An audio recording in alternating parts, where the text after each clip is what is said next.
So, guys, the Cowboys and Saints completely got out of control during their heated joint practice. And considering everything we saw about the fights, players getting thrown out, and emotions boiling over, that probably shouldn't surprise anybody.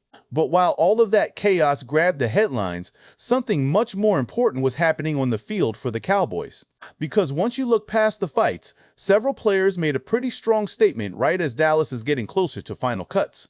And now Brian Schottenheimer has some decisions coming that suddenly don't look nearly as simple as they did a few weeks ago. With the Cardinals game up next, those decisions could get even more interesting. So, let's get into what happened and why this latest practice may have made the Cowboys' final roster much harder to figure out. What's up, Cowboys Nation? Welcome to the NFL Playbook, Cowboys. If you're new here, don't forget to hit that subscribe button. So, the NFL hit the Cowboys with a $500,000 fine, and the Saints got the exact same number right alongside them. That right there should tell you everything about how out of hand this joint practice actually got. So, what got it heated in the first place? Well, it didn't take long for things to go from a little chippy to full-blown fighting. There were multiple dust-ups throughout the practice, entire groups of players getting tangled up at once, and a couple of guys straight up throwing punches. Donovan Ezeiruaku was actually thrown out of practice for that, and it wasn't even the first time it happened to him this camp. Caelen Carson got tangled up in one of the scuffles too, grabbing a face mask during one of the extended shoving matches. DeMarvion Overshown was right in the middle of pulling teammates apart at one point as well. But here's the thing, guys. Underneath all of that chaos, Dallas still walked away from that practice with real, usable information. Some players strengthened their case to make this roster. Other guys, their weaknesses got a lot harder to ignore. And that's really what I want to dig into today, because that's the stuff that actually matters heading into final cuts. So, let's talk about what Dallas actually learned once you get past the fists flying. On the defensive side, Christian Parker has to feel pretty good about some of what he saw. This defense has had some encouraging signs throughout camp, and that carried into the joint work with the Saints. The front three of Quinnen Williams, Kenny Clark, and Otito Ogbonnia continue to look like the backbone of this unit, and that's before you even get to the guys rushing off the edge. And then there's Caleb Downs. I mean, I don't think I need to tell you twice, but this rookie just keeps generating buzz.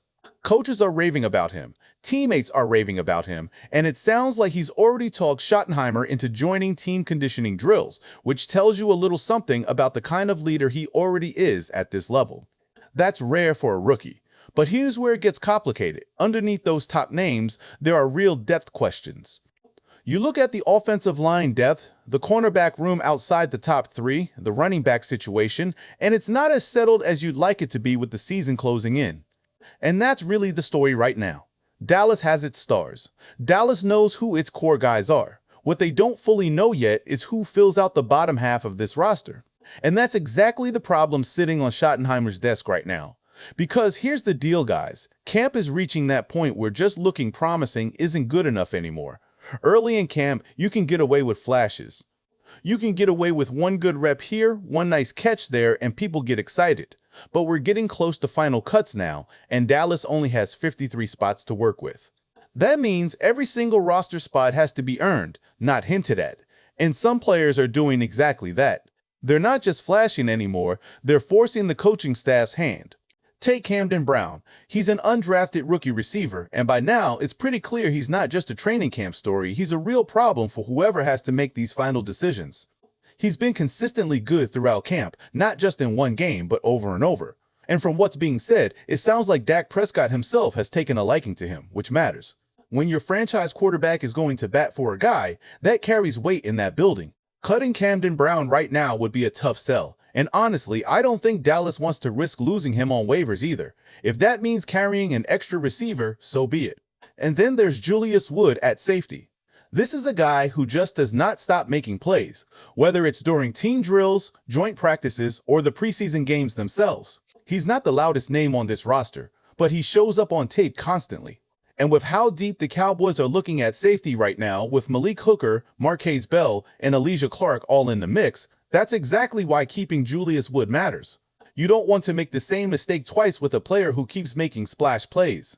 Both of these guys, Camden Brown and Julius Wood, are the kind of players who make roster meetings a lot longer than they used to be, and honestly, that's part of what made the Saints practice so revealing. Once you strip away the shoving matches and the guys getting escorted off the field, you saw a roster that's still figuring itself out in real time, with some backups holding their own and others clearly running out of runway. That's exactly the kind of information a coaching staff needs 3 weeks before the season starts.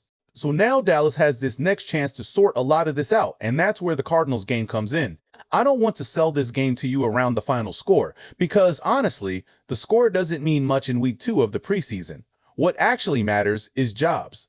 With the starters sitting once again, this is a game built entirely around the guys fighting for the bottom of the 53-man roster. Every rep matters. Every snap is basically an audition.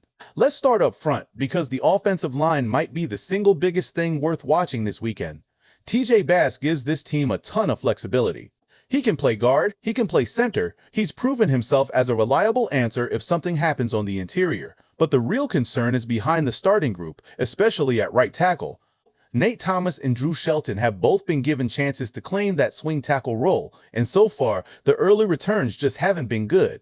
If either of these two struggle again against Arizona, it makes an outside addition, whether that's a trade or a waiver claim, a whole lot more realistic. Dallas can't afford to head into the season without a real answer at backup tackle, and this game is basically the last big audition before decisions start getting made. And look, this isn't just a Dallas problem. A lot of teams around the league deal with the exact same thing at backup tackle. Good depth there is hard to find in late August. That's exactly why this weekend matters so much. If Dallas can get one clean, encouraging performance out of Nate Thomas or Drew Shelton, it takes real pressure off the front office. If neither guy answers the bell, don't be shocked if the phones start ringing around the league pretty quickly. Next up, the running back room, because the RB2 battle is still very much alive. Malik Davis, Jaydon Blue, and Phil Mafah are all in the mix, and nobody's treating this as settled in the slightest. Javonte Williams is locked in as the starter. That part's not in question, but behind him, it's wide open. Malik Davis keeps finding a way to produce every time he gets a real chance. Jaydon Blue has flashed, but he's also been banged up. And Phil Mafah keeps running into the same rib issues that have limited him throughout camp. If nobody steps up and takes real control of that job against the Cardinals, don't be shocked if Dallas starts looking outside the building, whether that's a trade candidate or somebody they scoop off another roster. This game has real consequences for that room. I know some of you will say, does it even matter who wins this since they all bring something different? Fair point, but Dallas can't keep 5 running backs. They've got to figure out who's active on game days and who's just camp depth. With Javonte Williams likely getting a lighter workload than last year, whoever wins RB2 sees real touches, not mop-up duty. That's why every carry against the Cardinals gets studied closely. Now let's bring it back to the defense, because Christian Parker still has some work to do sorting out that room. The core is there. Quinnen Williams, Kenny Clark, Rashawn Gary, Caleb Downs, those guys aren't going anywhere. But the depth behind them and the rotational pieces, especially at cornerback and along the edge, still need to get sorted out. That's where bubble guys like Devin Moore, Reddy Stewart, and some of these young edge rushers get their next real shot to make an impression. This Cardinals game becomes just as important for those defensive roster battles as it is for the offense. And don't sleep on special teams either, because that ends up deciding a few of these close calls. For guys fighting for the last 1 or 2 spots, special teams value can be the tiebreaker, and it's exactly the kind of thing coaches quietly track every single practice. So, here's the bottom line, guys. The Saints practice, chaos and all, show Dallas exactly where things currently stand.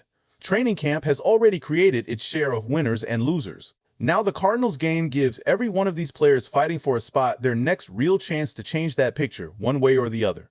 And once that game wraps up, Brian Schottenheimer and this Cowboys front office are getting a whole lot closer to making some genuinely painful decisions. Because at the end of the day, not everybody who deserves a roster spot is going to get one. That's just the nature of final cuts. Let me know down in the comments who you think steps up against the Cardinals and who you think is running out of time to save their spot.